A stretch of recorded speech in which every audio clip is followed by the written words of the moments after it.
ভেবেছিলাম দুঃখের নদীটা পার করতে পারলেই সুখের নদীর দেখা পাবো, কিন্তু দুঃখের নদীটা পার করতে করতে এসে দেখি সুখের নদীটাই শুকিয়ে গেছে। আমার জীবনের সব কষ্টগুলোকে ভোলার জন্য আমি সুখের আশায় ছিলাম, কিন্তু সেই কষ্টগুলোকে ভুলতে ভুলতে এসে দেখি আমার সুখটাই ফুরিয়ে গেছে। প্রত্যেকটা মানুষই তার কষ্টগুলোকে ভুলে থাকার জন্য সুখের আশায় থাকে, যে ভাবে যে হয়তো আমি এখন কষ্ট করতেছি কিন্তু সামনে আমি সুখের দেখা পাবো। কিন্তু সেই কষ্টগুলোকে পেরিয়ে সে শত বাধা অতিক্রম করে পেরিয়ে যাওয়ার পরে যদি সে যে দেখে তার সুখটাই ফুরিয়ে গেছে, তখন তার আর কিছু করার থাকে না।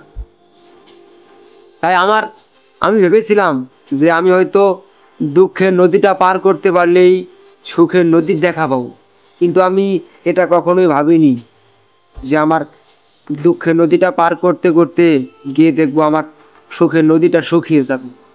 আমার সুখের নদীটা যে এত তাড়াতাড়ি শুকিয়ে যাবে সেটা আমি কখনোই ভাবিনি।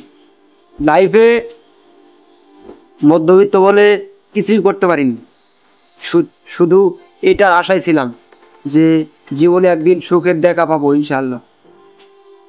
এখন এই বয়সে স্বপ্নগুলো পূরণ করার কথা, কিন্তু মধ্যবিত্ত বলে করতে পারতেছি না। এখন কষ্ট করে যাচ্ছি, ভাবতেছি যে ভবিষ্যতে স্বপ্নগুলো পূরণ করব, কিন্তু তখন যদি গিয়ে দেখি যে আমার সেই স্বপ্নগুলাই শেষ হয়ে গেছে, কারণ আমার যে স্বপ্নের জিনিসগুলো ছিল সেগুলো সব বিক্রি হয়ে গেছে, তখন আমি কি কিনবো? তাই বললাম যে দুঃখের নদীটা পার করতে পারলেই সুখের নদীর দেখাটা হয়তো বা পাবো, কিন্তু আমি পেলাম না। সব কিছুরই শুরু আছে, আবার শেষও হয়ে যায়।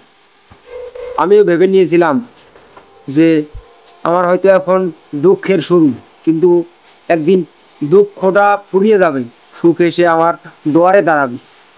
এই আশা নিয়ে আমি জীবন পাড়ি দিয়ে যাচ্ছি, কষ্ট করে যাচ্ছি, যে আমি দুঃখের নদীটা পার করেই সুখের নদীতে মন খুলে সাঁতার কাটবো। সুখের নদীতে মন খুলে আমি সাঁতার কাটবো।